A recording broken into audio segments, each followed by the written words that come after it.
Yeah, so it's 2015 that I gave the TED Talk and wrote a number of papers titled "We're Not Ready for the Next Pandemic." And sadly, that was a better forecast of what would happen than anyone would have wished for. And I would expect that will lead the R&D budgets to be focused on things we didn't have today. We need a new way of doing the vaccines. We didn't get the diagnostics up and running in order to, achieve what at least Australia and New Zealand showed competent management could keep the death rate down pretty dramatically. And so I'm hoping in 5 years I can write a book called, We Are Ready for the Next Pandemic. But it'll take tens of billions in R&D that the US and the UK will be part of that. It'll take probably about $1 billion a year for a pandemic task force at the WHO level, which is doing the surveillance and actually doing what I call germ games, where you practice. You say, okay, what if bioterrorists brought smallpox to 10 airports? How would the world respond to that?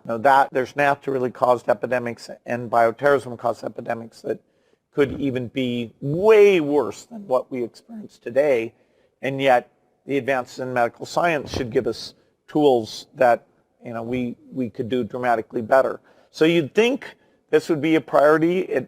The next year will be where those allocations have to get made, including this global pandemic task force.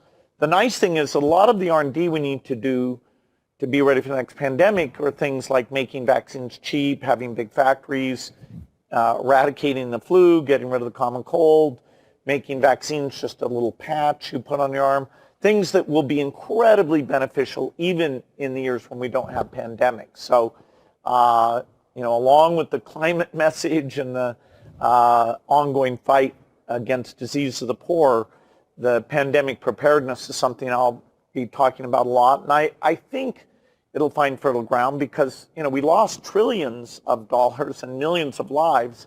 And, citizens expect their governments not to let that happen again.